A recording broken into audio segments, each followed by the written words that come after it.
Coming up right now, the newest episode from Carr, Gwyn, and Ode on Three Pagans and a Cat. I know a bank where the wild thyme blows, where oxlips and the nodding violet grows, quite over-canopied with luscious woodbine, with sweet musk roses, and with eglantine. Welcome to Building Your Book, Recipes and Herbalism, the 12th episode of Three Pagans and a Cat, and part 4 of our Grimoire series. Special thanks today goes to William Shakespeare's A Midsummer Night's Dream for our opening. You may call me Ode. You can call me Carr, and I'm glad you clarified everything, because at first I thought it was a Wild West theme, and banks were entirely different. But go ahead. You may call me Gwyn. Merry meet. I'm Ode's mother. So we're back to the building your book this week. It's what happens when you don't read that to me ahead of time. I never do. I know. And every time I'm like, It's because it usually takes me up until the night before to figure out what the opening is going to be. I'm just like Googling things frantically, like, what the heck am I going to open this episode with? maybe during the show prep before we do the show. Should start reading it too. Otherwise, it's like, what will Carr say today? How will Carr react to today's bit of poetry? Oh my God. The opening recitation mystery. I don't know what to tell you. Anyway. Hi guys, we're back. Earlier than usual because we're still catching up to our schedule after Gwen's surgery, so you get 2 episodes in a row this month. Like I said, we're doing back to the Building Your Book series. We're going to be talking about recipes you can put in your book, and herbs and herbalism and plants and how to use them. And essential oils. Yep, and including all of those things in your book. But first, very beginning thing is we need to thank our new patron, Justin Stanage, who has joined us at the Jaguar level. Yes. Woo! Yeah. Because Whoa! we're very grateful, Justin. We are, Yes. Justin. Thank you. A Jaguar. A Jaguar. Jaguar. In case you can't tell, Gwen and I love those commercials. You don't see them as much anymore, but when I was a kid, you saw commercials for the Jaguar all the time. So Carr has some things.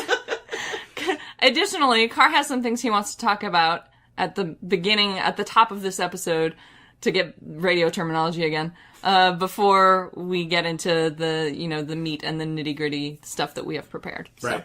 So if you live in the West Michigan area, starting in July, we don't have the exact date yet, but we will let you know soon. We are going to be starting a discussion group called Communitas Paganus. Yep. And so that is pagan community, basically. In Latin. In Latin. It just sounds fancy. And the reason why we use the word communitas is Instead of community. Right, is because it really means something different. So community just means a group of people. Communitas is a group of people working together towards a common goal. Yep. And so that's why we chose that word, and since it was in Latin, we decided we would just take the Latin version of pagan. Yep. Makes sense. So basically, it's a community of farmers. Yeah, basically, because pagan, derived from Latin paganus, paganus just means, like, rural folk. Which makes sense, I guess. Mm-hmm. Yeah, because that's where what we now consider pagan beliefs stuck around the longest. Well, we talk about folk magic quite a bit, and that would be, folk would be the rural folks. Yeah. So the other thing is, we have 2 things we're considering doing. Yeah. And 2 projects. That are sort of they're on the long-term projects, but we want your help in deciding which one to do first. Here are the 2 projects. One is a book written by the 3 of us. Yep. That will be based on this Building Your Book series, we think. Right. Tentatively. Tentatively based on the Building Your Book series. So you would actually have a physical book that would explain everything we talk about in all these episodes. Working through the book building process. Right. The other thing is doing a Lenormand deck that is 3 pagans and a cat. Branded? Yeah. And with kind of the 3 of our journeys kind of put into what each card means.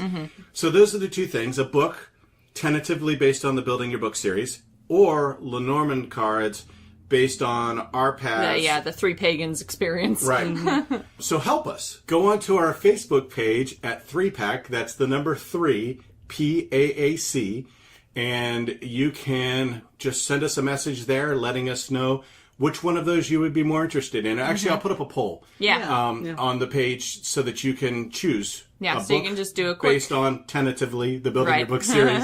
Or if you have a suggestion of what the book could be. If there's a book you would prefer us to write. Right, I'll actually I think I can put a blank... Like a blank entry? A blank entry on there, and choose you can actually... choose your own type thing. So those two things we're considering. It's going to take us a while to do them. Don't expect them out in the next month. Right. But maybe a year and a half from now. Yeah, something like that, probably. Those would come out.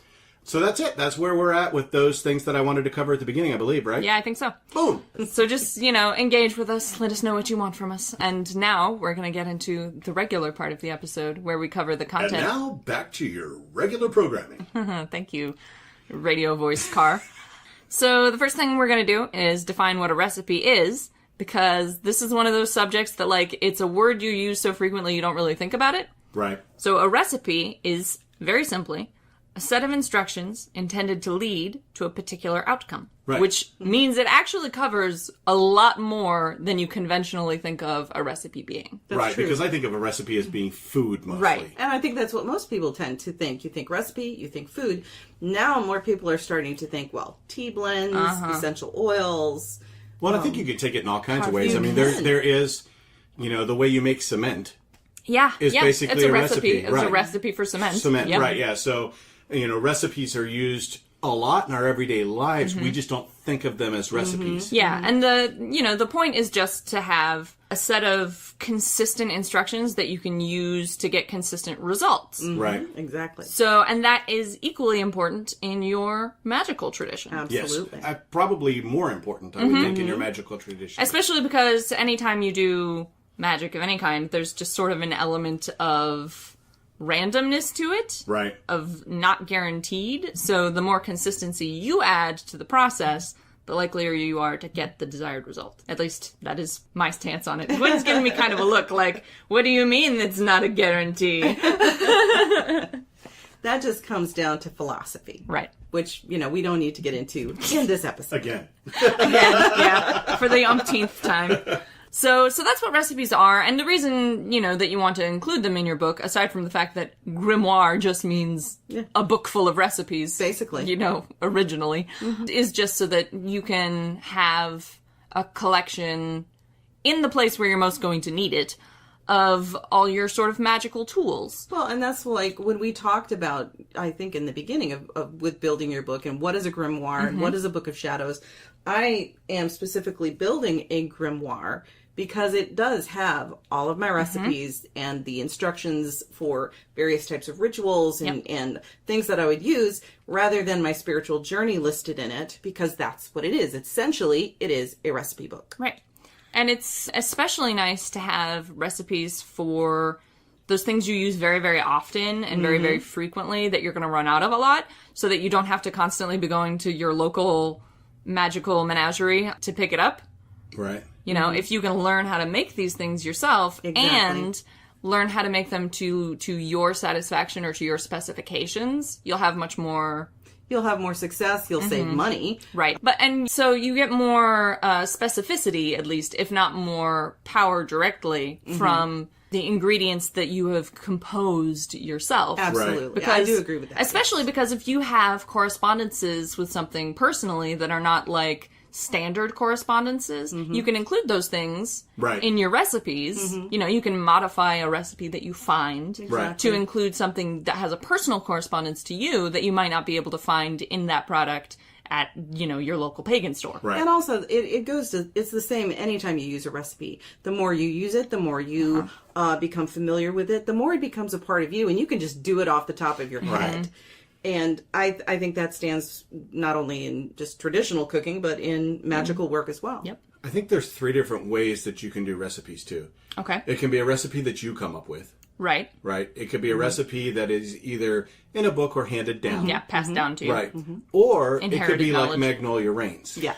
Right. Where we buy divination rice and spirit salt and the elemental salts. Right, from somebody who is using a recipe. From a very skilled practitioner. Right, who's crafting that, and then we're using those. Exactly. So I think there's definitely ways. and there's a place for all of those. Right, absolutely. yes, definitely, yeah. I don't know that I would be able to craft, even if I had Magnolia Reigns' recipe, I don't know that I would be able to craft a spirit salt that does what her spirit salt does. Well, it's also intention. Exactly. Right, yep. Because there's definitely magic involved in this process, and that's going to vary from person to person. Yep, exactly. Yep. And everybody has a different skill level, a different energy level, a different ability toward intention, toward keeping that intention in their focus while they're making whatever it is they're making, and whether it is a salt or a charm or a talisman or whatever. Right. And for that matter, everyone has a different skill level in regards to like their abilities in chemistry and how good they're going to be at combining elements and so on. Exactly. It all comes if you're not gonna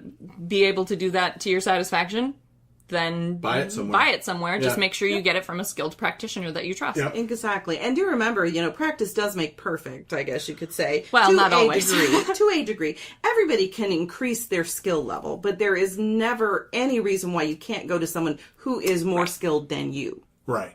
I don't know that you can always improve your skill level. For example, I will never get a pendulum to do a ding-dang thing. Right. So dang it, I said it on the podcast finally. The ding-dang has come out. And that's actually what I was referencing is like no matter how much Ode practices with a pendulum, it just doesn't work just for me. That's true. Some of it does, skill and natural ability affinity. That does play a part. Yeah. Yes. So there are some things I think you need before you get into doing this, some equipment stuff that you would need. Yeah, that's a good idea. So you need containers. Yeah. Dark glass to hold things for essential oils especially. Especially for essential and oils. you need to just double check like what your end product needs in terms of container before you make it. Because some of it's brown glass, some of it's blue glass. Some things are okay to put in clear glass. Some things you shouldn't put in glass at all. And for instance, I have an apothecary cabinet that is filled with jars that have been recycled from but they've also been thoroughly cleaned, sterilized, and they're all holding herbs that are dried and are able to be held in those and are being kept in a cool, dark place. But all of my essential oils, every single one of them is in a dark amber glass. Period. And those are in a box. Yes. You need a mortar and pestle. Almost that needs definitely, to be clearly labeled that it's for magic only. And you should have two, probably, if you're going to work with banefuls, and only put banefuls in your baneful mortar and pestle. Never put them in your regular mortar. Yeah. Exactly, because a lot of and have a completely separate one for food. Yes, because a lot of banefuls are toxic just to skin contact. You don't even want it to even touch your skin, let alone ingest it somehow. Yep, and don't get a wooden. Get a pestle. Make sure you get one that's marble stone, and make sure it's not something like soapstone, which is very porous. Right. Because you don't want to soak stuff into it. Exactly. Having a grinder is a good idea, as long as again it is specified for these particular uses. Get a label maker. Label makers are awesome. Measuring spoons. Again, although we'll talk about the fact. Right. I think we'll just say a blanket. Keep all of your magical tools separate, especially if you're holding them in your kitchen like I do. Keep it all separate from your food prep. Very separate and very clearly labeled so that there's no crossover between the two. And then protective clothing for when you're working with banefuls or some oils. There are certain essential oils that you don't want to get in your eye, for instance, that kind of stuff. So wearing gloves when you're working with them would be a smart thing. And an eye shield, if you can get one. Do your research. Know what you're working with. There are some essential oils that you're fine to work with them with your hands as long as you're using a carrier oil. Sure. There are some that even with a carrier oil shouldn't be on your skin. You just have to be knowledgeable. And we're not going to be able to cover all that in this podcast. No. Double check anything you work with before you work with it. Right, yep. The other thing is having a clean and prepared workspace.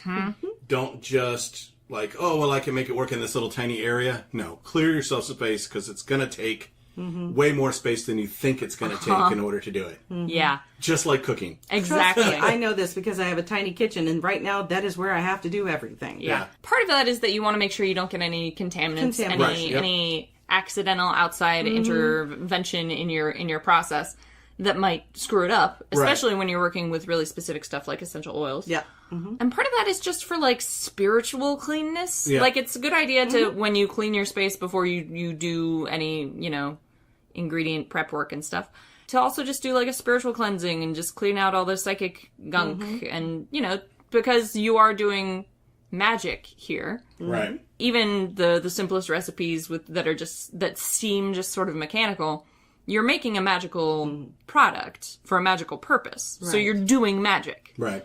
Jumping back to the essential oils, there are a lot of really good books out there, resources where you can learn about the properties of the essential oils, which ones are hot, which ones are fine and safe for skin contact with or without a carrier oil. Yeah. The same for herbs. There are lots and lots of resources. Make sure you're getting good resources to reference. We'll try to link to some of those in the blog post. And for just this episode. Stay on top of sort of current ongoing research in these subjects, because research continues to happen for these things. Just be smart and safe. One of the things I think that's cool, and Gwen does this quite a bit, is growing your own herbs. Yeah. For use not just for food, but also for magical purposes. Yep. A lot of my herbs have dual purpose. Yep. The other thing so you can grow them yourself. You can forage. Right, although you have to be careful with that for several reasons. Some of them legal, some of them health. Right, yep. And so I would recommend, if you're going to forage, because it's a fascinating thing to do, if you are in an area where you can do that, again, as Ode says, make sure you're in an area where it's legal. Right. And also that you know pesticide infested. And that they're not pesticide infested. Yep. But also take a class. There are a lot, especially now, online classes. There are community classes. Yeah, you may even be able to find classes in your area on wild crafting and foraging. Yeah, wild crafting and foraging is becoming very popular. So I would recommend doing that first. Take some kind of a course, a short term. It doesn't take long. Usually, like maybe an 8-week course, either online or in a community center. Yeah, you can get it done in a summer. Get it done in a summer, and then go out and forage because there are a lot of people like to go out hunting for mushrooms. Well, there are a lot of mushrooms out there that are poisonous that you shouldn't eat. And Michigan has, we have this big thing, morels. Yeah. Yep. So there are also false morels. Which look very similar to You have to know the difference. Yeah, and you have to know the difference between the two. I used to wild craft black raspberries, but you have to know what are the proper berries that you can... And if you ever have even the slightest doubt about the plant you are looking at and its identification, just leave it alone. But also, yes, get books from your library, buy books. There are lots of books out there that say that identify various plants. But again, I'm just going to stress, spend a little money, get a class, have someone who's trained teach you how to wildcraft and to forage before you attempt to do it yourself. I also have an app. Yeah, where you can identify various plants. Flowers, plants, and trees. There's 3 separate apps. Yeah. And I'll make sure that I give you the names of them. That the links go into Linking is going to be difficult because I have an iPhone, so if somebody else is on Android, it's probably slightly different. But it's fine. I'll figure it out. Okay, all right. So anyway, these are all safety steps, but it's also a wonderful thing that you should, if it's something that appeals to you, go for it. We're not saying don't pursue this. We're saying pursue this safely and with respect. Yeah. Just remember, here's I guess the last thing I'm going to say on this point. Just because it's natural doesn't mean it's safe. The earth does not exist purely for your satisfaction, and the things in it are not always going to be good for you. Some of them are only good for themselves, and that's fine and natural. Important safety note. Exercise common sense, not to mention respect in all your dealings with plants. Some will bite. Some are deadly poison, some are toxic allergens, and some are illegal. Yep.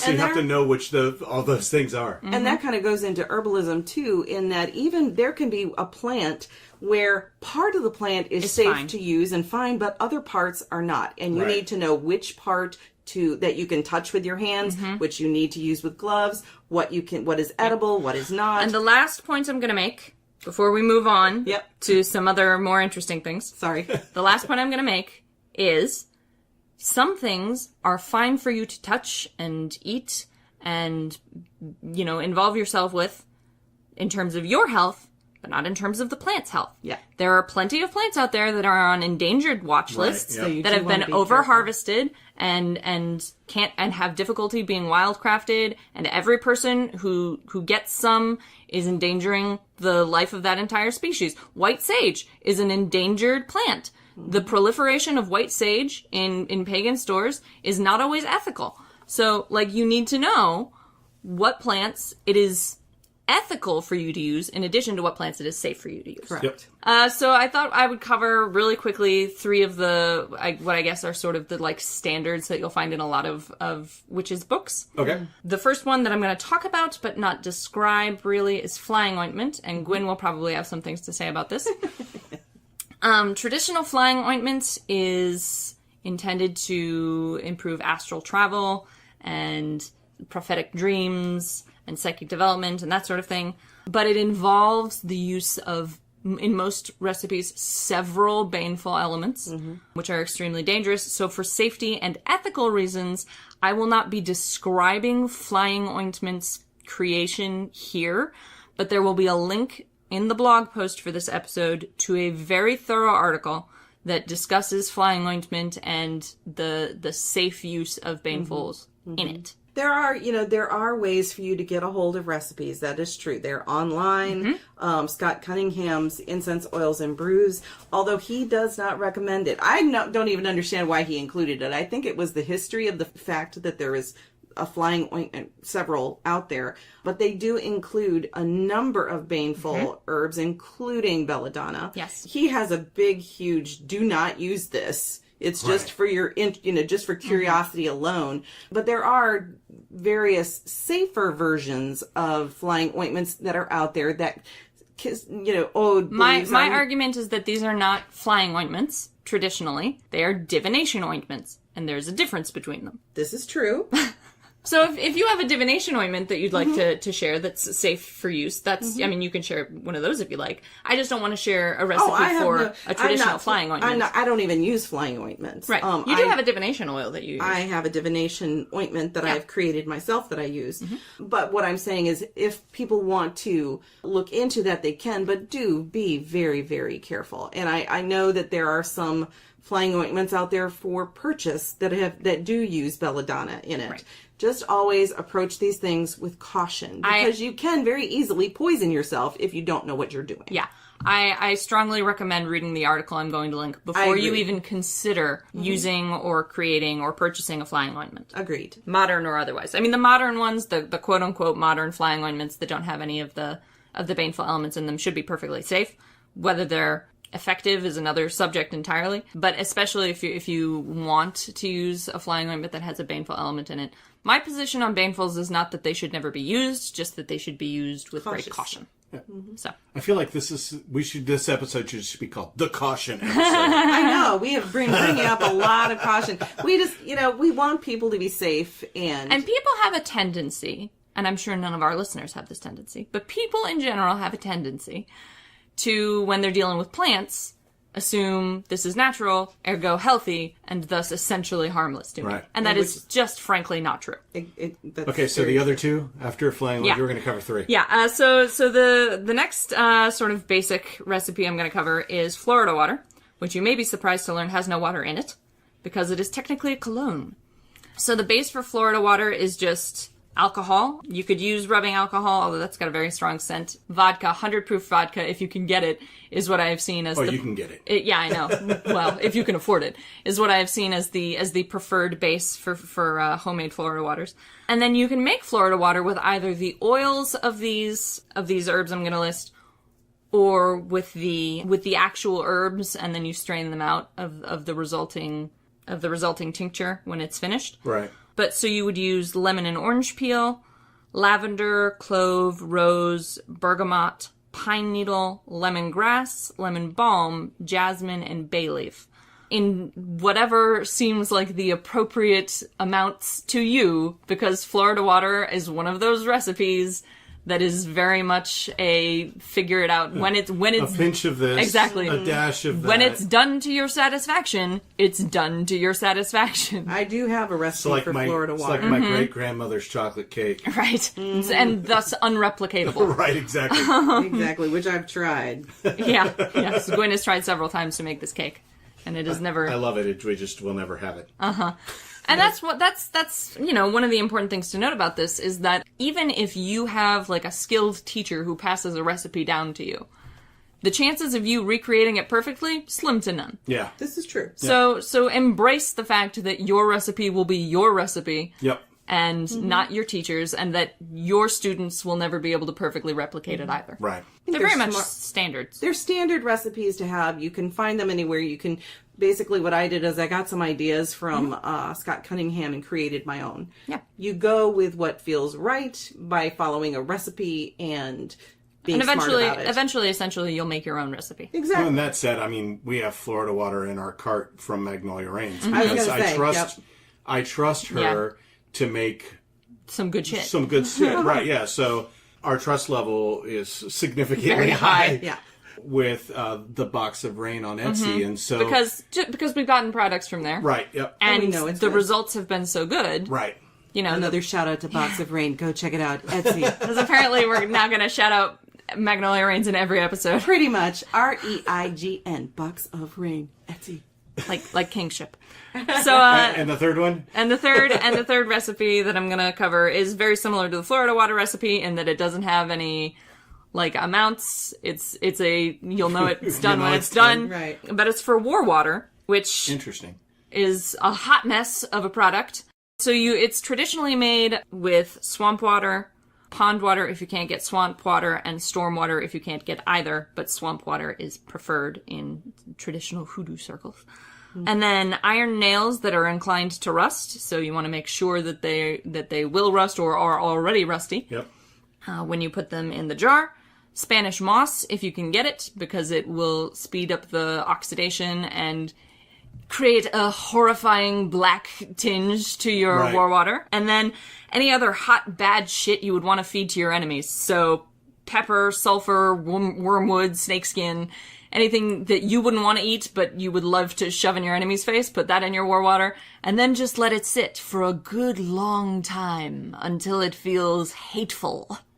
And then what do you do with it? Well, traditionally, and I don't recommend this as a rule for, legal reasons, but traditionally, you made war water in a glass jar with a stopper, and when it was good and hateful, you smashed it in your enemy's doorway so that when he walked out, he'd walk on it and get tetanus and also be cursed. Hardcore. And then hopefully die of tetanus and the curse. Probably not. No. Disclaimer. Yes, disclaimer. That might be the traditional method, but I don't recommend it today. This is not recommended. By three pagans in a cabin. No. 3 pagans. No, these days war water is more of a sprinkle it on your neighbor's lawn and gotcha. Okay. Yeah. All right. and curse his land kind of situation. Less directly an attack. And I was going to say I can share my Florida water recipe. On the blog. On the blog. Yeah. Cool. Mm-hmm. Guess what? It's a little bit more than just a dab of this and a dash of that. It's time for reviews. I think he did the same key. I think he did. That's it's amazing. Consistency. Very that's nice. That's maybe even more impressive than the escalation. We're gonna have to go back and listen. Of the last few episodes. I think so. So we have 2 things that we're reviewing this week. One of which is a besom. Yes, it is. This is beautiful besom. This is a besom that Gwyn bought, so we're under no obligations here. Nope. That Gwyn bought 6 months ago, probably. I think so. Yeah. Tell the listeners where you got it from. I got this besom, and I've been wanting a besom, which, if you don't know what the term besom means, it's a broom. I use it for ritual work. How long would you say that is? About 4 feet? Yeah. 3.5, 4 feet? 3 feet. 3 feet. And it's made with the handle is made from a natural stick that's been treated and painted. And then the broom part is various kinds of dried grasses. And then they've been dried and dyed. And the crafter who made this for me has added various elements with the Tree of Life and a goddess charm and just made it real pretty. Yep. It's a lovely green color. It's a lovely green color. I'll put a picture of the broom. Yep. And the Etsy, the seller, obviously I do Etsy a lot. This is pretty much Etsy. Yeah, it's Way of the Cauldron on Etsy. The lady, she's in Canada, and she has a number of different things, including, circlets that you can wear and different types of jewelry, but she makes stunning brooms. And the broom that I purchased was in her made to order category. She's got a few that are ready to go, and you can just purchase it from her and she'll send it to you right away. This was from her made to order category, and she makes, as soon as you order it, she starts creating it. Right. And it's individually made for the person who purchases it. I gotta say, first of all, she has amazing customer service, because when it takes several weeks to get your broom, because she's handcrafting it.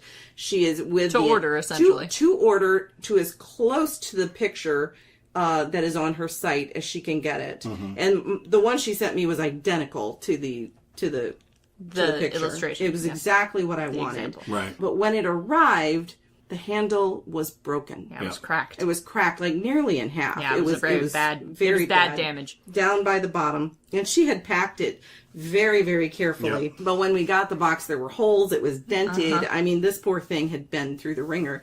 And, like it had been thrown off of an airplane. It did. Yeah. And so, but she called, I let her know that there was some trouble.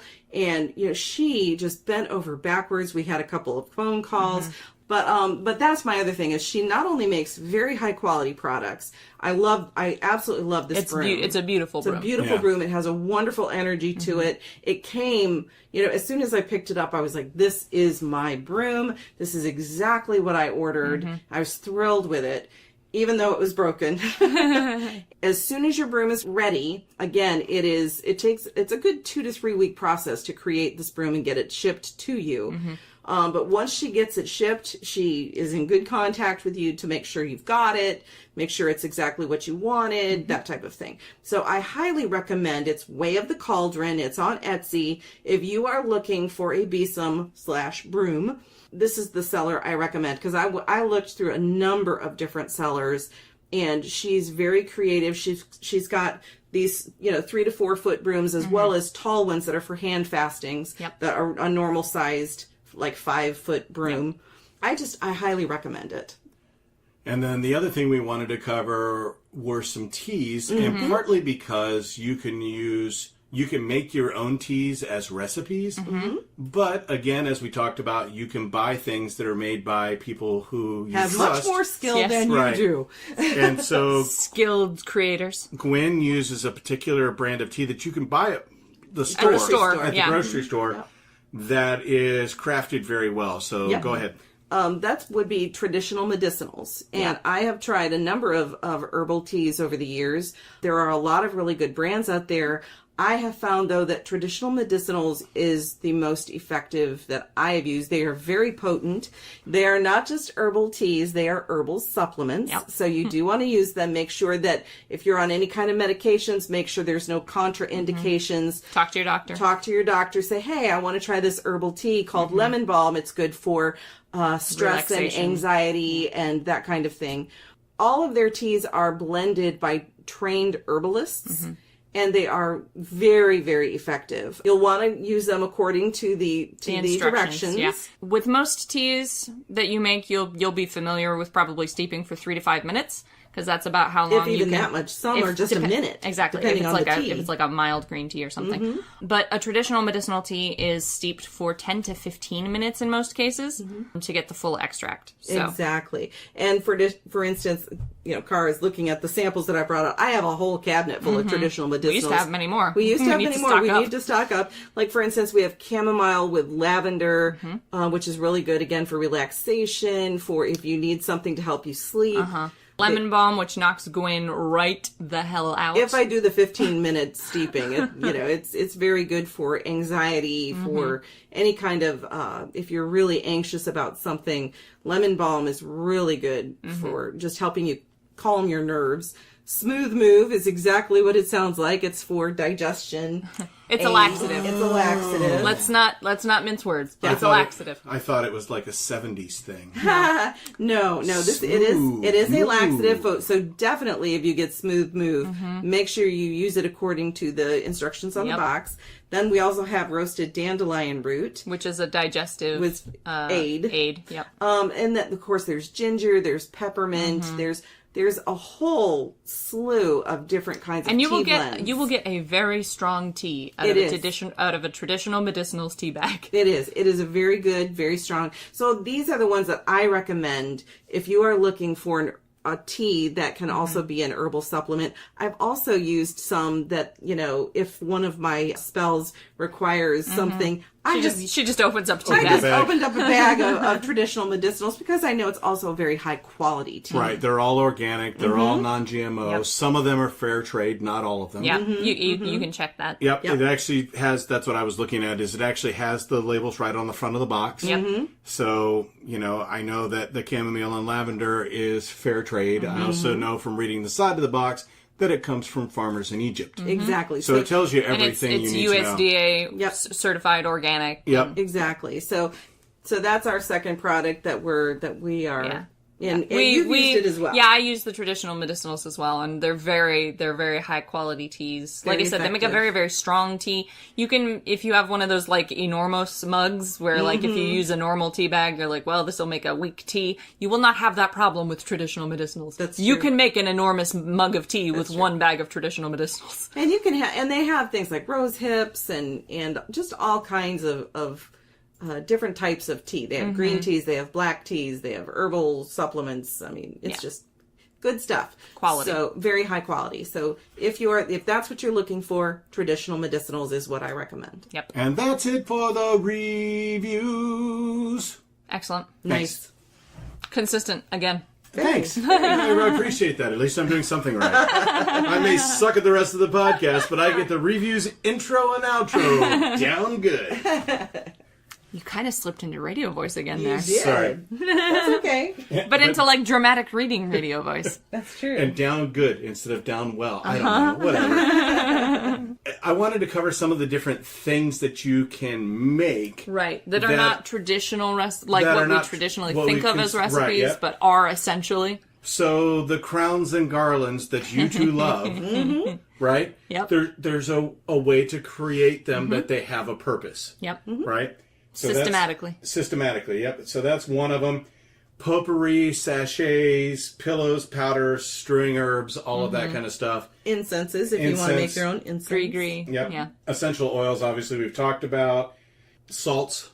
Oh, yeah. Yeah, I think we've mentioned black salt before as sort of a common component of many a witch's toolkit. And it's salt, but with other stuff blended into it in a mortar and pestle, usually. And so you can make black salts that even have different purposes. Traditionally, most witches will have a protective black salt and an offensive black salt. Right. And then you can also make a bath salt. Let me clarify. Not bath salt that you would use in your bath, not the drug that makes you into a zombie. Yep. So make sure you're using the one that for the bath. Right. The water one. Yes. Right. Candles. So I think Gwen's talked about this before, about where she candles. dresses a candle. Yep. Well, that's a recipe towards what you're doing on that, because your intention plus what you use. A set of instructions. Right. Yep. Poppets. Poppets, spell bags, voodoo dolls, anything really that requires... anything that you can recreate to a reasonable degree of accuracy from a set of instructions. And that you're constructing, really. That's what you're doing. Anytime you do spellcraft, anytime you are using a recipe, whether it's for a traditional meal or for to create a poppet, you are following a specific set of instructions in order to achieve a particular outcome. So there you go. Yeah. Right. If you're only going to use something once, you maybe don't need to put it in your book. Like if you plan like I'm just going to make this once in my life and I will never need it again, maybe you don't need to write that recipe down in your book. I personally think I would. I would just to have a record of it. Maybe you never know when you might need it again. I guess unless you don't want evidence that you've created, like if it's a hex or something, right? Like if you don't want maybe you don't want to write down your recipe to war water because you don't want someone else to know how you make your war water or something. But if it's something that you're going to be using again and again, if you want to get consistent results, you need to be using the same recipe every time. Agreed. Yeah, absolutely. And I think that's the most sort of foundational point of a recipe, is to be able to get consistent results. Right. And again, the more you use it, the more it'll become natural to you. You may actually start making additions to it as needed because... But having that baseline... It's always good to have the base. So know, that you always can always know... refer back to it. Right. And a baseline that says, this always does this. You'll always I will get a always cake achieve if you this do result. this. Yeah. Right. Yeah. And then anything else you add onto it is, different frosting on your cake or whatever. Exactly. Or But cookies. at the base, it's still a cake. Yeah. I have a few just little recipes. Okay, that, you know, go ahead and read them out. For instance, the magical ointments. When I do divination, I like to use my divination ointment that I created. I prefer a coconut oil base because I like coconut oil. It's got a very mild scent, so it's not going to interfere. Exactly. So whether I'm using fractionated coconut oil or solid coconut oil, that's generally what I go with. For the ointments, I do use the solid. What I do is I liquefy the solid coconut oil, usually a short time in the microwave, just enough to make it into a liquid. A liquid. It becomes a liquid when you melt it, obviously. And then for divination, I use clove, cinnamon, orange, and then I also add mugwort. That's to it. Traditional, yeah. Mm-hmm. And I basically, it's clove, cinnamon, and orange essential oils. And so it's just a few drops of each one of those essential oils into the coconut oil, a pinch of the mugwort, stir it, and then let it re-solidify. Let it re-solidify. And occasionally I'll go in and I'll stir it up again and let it re-solidify. But just make sure you put it in a clean jar. Right. And it doesn't make a lot. I think I use maybe a probably 2-ounce jar. Yeah, probably. For my ointments, and it lasts a long time. Yeah, just you make need sure, very little. Yeah, just a little bit, and just make sure that you keep it in a cool, dark cabinet. So I have a question for you. I know some people, when they're making magical ointments and stuff like that, use a specific, a magical number of drops. Do you do that? No, I don't. I usually do 2 to 3 drops depending on how much I want to use, unless I'm following a specific recipe. Right. That makes sense. That you would use the amount of drops that you want to use. The Grandma's Kitchen method. Right. Yeah. But there are some people in recipes that I have seen who are like 3 drops of this, 3 drops of this, 3 drops of this. That's 9. You're done. Yeah, and that's cool. That's fine. That and I probably It'd be very druid. It would, and chances are I've probably done that unconsciously. And again, like with the mugwort, I put a pinch in. I don't, I don't measure out how much mugwort. The right amount. I just put how much feels right in. Right. Ask Grandmother Mugwort to tell you when. Exactly. And you can also keep these in, if you're, unsure about keeping it in a cabinet, you can also keep it in your refrigerator. Another magical ointment that I've created, again, using the solid coconut oil, is a protection, which includes clove, rosemary, and again, mugwort. Interesting. Yeah, I guess I can see that, because mugwort is used to recan for sacred space making. So I can see that. Exactly. So there's those. I also have a variety of essential oils that oil recipes. For instance, a money draw essential oil recipe would include your carrier oil of choice. Mine is coconut, and then 3 drops of cinnamon, 3 drops of patchouli, 3 drops of vetiver, and 3 drops of bergamot. Cinnamon is very commonly included in any kind of prosperity related. Yep, absolutely. Recipe. In fact, a lot of the mojo bags will have a stick of cinnamon in it. Absolutely. If we could just do it without the patchouli, I'd be fine. And the thing is, if you have your basic essential oils, like for instance, I have a cleansing negativity essential oil recipe that includes 3 drops of orange, then 2 drops of lemongrass, 2 drops of lemon, and 2 drops of lime in a carrier. And that can be in a carrier if you choose to put it on your skin, or you can just put those in a small amber, glass jar and use it to anoint your doors or your lintels, that type of thing. I have a very basic incense recipe. Okay. Which I think is kind of cool. It's powdered cinnamon, lavender flower, and licorice root. Oh, interesting. And you put that into your mortar and pestle and grind it up as fine as you possibly can. And then you add 10 drops of cinnamon oil. Okay. And you mix it up again. And then if you like lavender, you can add some lavender oil to it as well. And then you add gum arabic to it. So that it binds. And then you use that on top of charcoal. Right. Yep. On a charcoal briquette. Charcoal briquette, yeah. It's called 3 Kings charcoal. That's the most typical charcoal used for incense. They come in little rounds. You can get them on Amazon. And they will burn for like an hour. Yeah. Most pagan stores will carry the Three Kings charcoal. That's the typical charcoal that's used. Yeah. There you go. And it's really good. Sometimes it's a little hard to light. I don't recommend doing it with a match. I recommend doing it with one of the long fire lighters. Exactly. Because it will get very hot very fast. And like I said, it will burn for like an hour. And just remember, when you're using essential oils, you can diffuse them. You can add them to sachets or bags, or I use them to anoint or to dress candles. Some of them you can use in food too, if you get food safe grade. If you use food grade, oils. Correct. But I would also recommend make sure that if you need to use your hands for any reason, especially with cinnamon oil, make sure that you're using a carrier. You have coated your hands with a carrier, or you're using some kind of, gloves or something. Most of the essential oils, as long as you have a good carrier oil, it's safe for your skin. But it is commonly recommended that if you have never used this essential oil before, do a patch test on your skin. Make sure you're not allergic. Make sure you're not allergic to it, that you don't react, and you don't need to use a lot. Right. Just use a drop. You want to have a larger amount of carrier oil to your essential oil. A substantially larger amount. So you would have, for instance, you might have 5 drops of a carrier oil to 1 drop of essential oil. And you can do even larger dilutions than that, because essential oils are very, very strong. And you need very little of them. There are lots of charts out there that tell you the best dilution ratios that will protect your skin.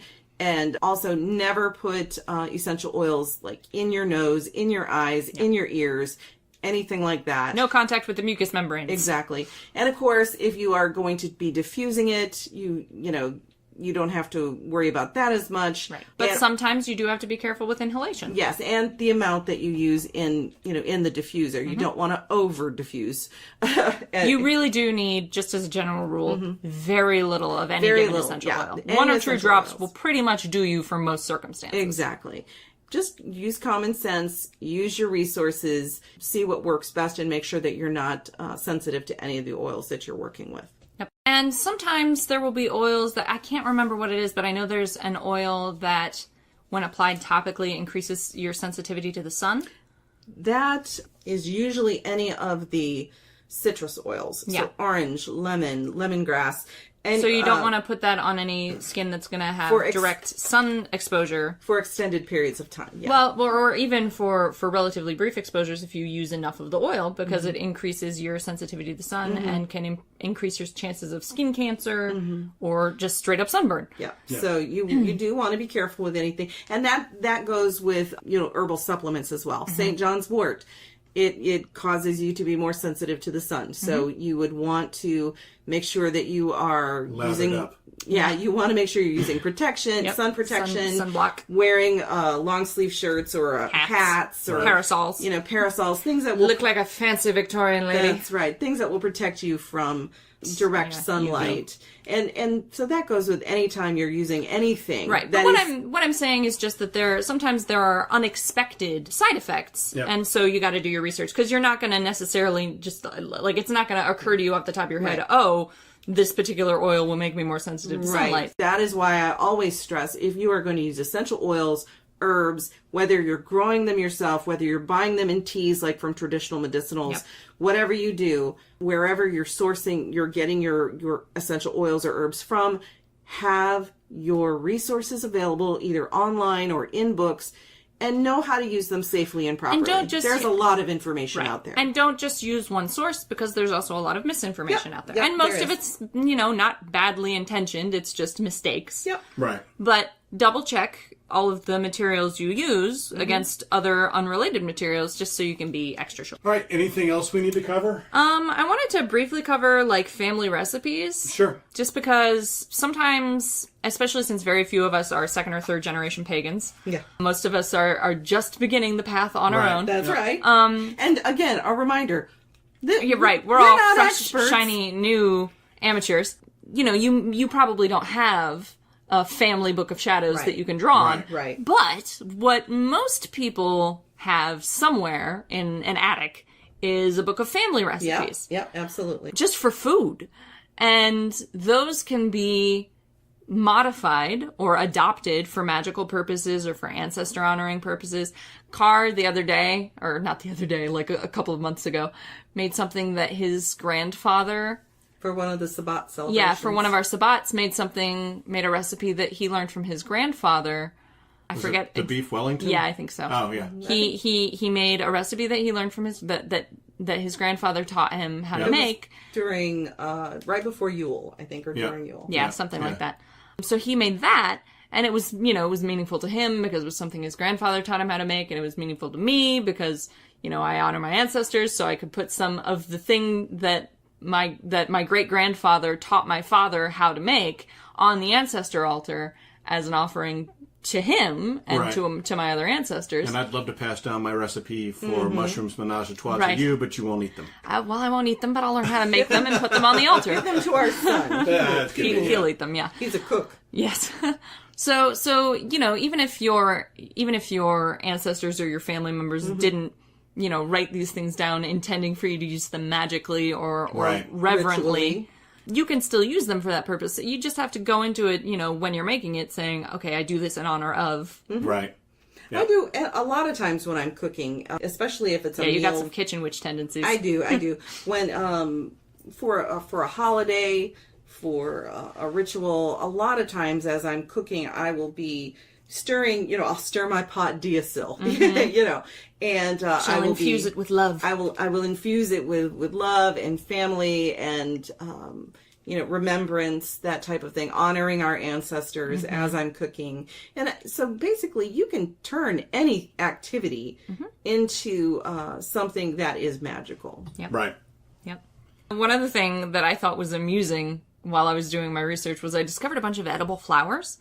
You have to be careful with edible flowers. You have to make sure that they're food grade. So you can't get them from a florist because they probably had pesticides on them. Organic. You should get good organic food grade flowers. You can find them, or if you're a good gardener, you can grow them yourself as long as you make sure you don't include any pesticides in your gardening process. Mm-hmm. And that includes your fertilizer. Yep. And you should only eat the petals. You shouldn't eat the stamen or the pistils or the stems or the leaves. Right. Edible flowers are not like the whole plant isn't necessarily edible, but the petals of these flowers are edible. A lot of them have magical associations. Mm-hmm. So you can just straight up eat your magic, which I think is hilarious and great. So here's a list. Ooh, for Litha, we could make cupcakes and do we could do sugared violets. That would be fun. So I'm going to list some because I think this is a great concept that I want to explore in the future. Angelica flowers for protection or inspiration. Any kind of citrus flowers, orange, lemon, lots of citrus fruits originate as flowers. So you can do citrus flowers for joy and cleansing. Hibiscus, which you can find in a lot of teas as well, is for beauty, love, and divination. Nasturtiums for victory, which you very rarely see eaten, but you can definitely find around. Just like I said, make sure you get food grade ones. Violets, candied violets are actually not that hard to find for protection and love. And we learned they're not that hard to make. No. Roses, certain kinds of roses, not all breeds of roses are edible, but there are edible roses for love and good luck. And the childhood standby of honeysuckle for wealth, generosity, and psychic development. If you were like me as a child, or me, you practically consumed entire bushes of honeysuckle. So I did too, but at a Christian camp. Just didn't know. Yeah, one of the apartment complexes we lived in when I was a kid had honeysuckle growing very nearby. To be fair, it was probably filled with pesticides, I'm sure. But I was a child and did not know. I was a child and did not know what I was doing. No, neither did I. But I ate loads of honeysuckles as a kid. But also lavender. Yeah, lavender is edible. Yeah. Chamomile. Certain kinds of lavender, I think. That's like I said, as long as you're getting food grade flowers, they will be edible flowers. Yeah. But and chamomile you can usually also find those at your local grocery store now, especially if it's a little bit of a nicer, a higher end grocery store. And you go into kind of a gourmet section. Yeah. Well, and you should be able for the non-candied ones. And a lot of the high end grocery stores now, you can go to the produce section where they have the fresh fruit and stuff, and they'll have edible flowers just in little boxes. Yep. And of course, Amazon is actually a really good resource for edible flowers. I've discovered organic edible flowers. You can It'll be really, really good for us soon because they're building an Amazon distribution center. Yes, 1 hour delivery. Yeah, we'll be able to get 1 hour delivery of groceries from Amazon. I wanted to say hibiscus. You mentioned. Yeah, yep. Hibiscus is actually one of the teas. Yes, you can get a traditional medicinal hibiscus tea. So, if you want a tea that is hibiscus tea, you can get it from traditional medicinals, and you can use it in your magic. Yep. And you can just eat it. Yeah, raw and fresh. Yep. All right, am I ready to cover my ending stuff? I think you are, yes. All right. Are we ready? You may begin. We will not interrupt. I don't see that happening. So, you can find Three Pagans and a Cat at facebook.com/3pack. That's the number 3, PAAC. You can also find us on Twitter, 3_pagans. You can also find us on Discord and Patreon. Both of those, in order to get those links, because they're ridiculously long, you just go to our website, which is 3pagans, the number 3, pagansandacat.com, and you can click on those links at the top. Other than that, I think that's all the places we are. We don't have a Snapchat. No. We don't have a Instagram. Maybe we shouldn't talk about all the things that we don't have. Mr. Radio Voice. But we can get you to all those other things. Everything is actually covered on our website. So including the episodes. Yeah. 3pagansandacat.com. You can also see all the blog posts we post. You can see Gwen's one card every Friday tarot draw. My services page. Your services page. We also have on the Patreon at level... one of those levels. $10 and up. Hunter At Hunter and up. Besides being able to be on the Discord, you can also get a 3-card monthly tarot draw that you're able to see. You get access to that. Yep, that's you get that 3-card that's everybody gets to see. And then if Unless you're a Jaguar. If you're a Jaguar, you get a full tarot reading once a month. You send 6 questions that you want answered to Gwen or to me, and I'll get it to Gwen because that's usually the easiest way to do things. So you can email me, car@3pagansandacat.com. Justin, if you're listening, this is for you, Justin. These are your instructions. These are your instructions. Up to 6 questions, brother. And I emailed that to you already, Justin, so I assume you are out in the field right now. Right, yeah. Doing Memorial Day shenaniganry. Happy and blessed Memorial Day to everyone. Memorial Day is tomorrow, so happy Memorial Day. You all did not interrupt. Sorry. It's a double negative put in there together. We got through a lot of it without interrupting. Sure. It's because I was being stared at. Beginning part. Anyway, that's it for us. I think we're done with this episode. So. He's turning a nice shade He is. Yes, he's getting very red. He is. I think part of that's the sun. Yeah, Could be. it's humid here, you guys. True. We're not loving it. About 90 degrees today. It's gross. Supposed to be 92 tomorrow. Suboptimal. And then the next day, like 89. An undesired outcome. And then we're back in the 70s. That I'm fine with. Yes. That's the end again. That's the end again. God damn it. And someday I'll write an outro. I think it's more fun this way. We just don't know what the fuck we're doing. So. Maybe it really drives home that we're not experts thing, doesn't it? The funny thing is, I do know what I'm doing with this, and I still can't accomplish it. Also, Communitas Paganis. Yeah. If you live in the West Michigan area, we'll have info out about that here very shortly. As we on Facebook get everything situated. Yep. All right, that's it for us. Bye. Bye. You've been listening to Three Pagans and a Cat. Find out more information at www.threepagansandacat.com.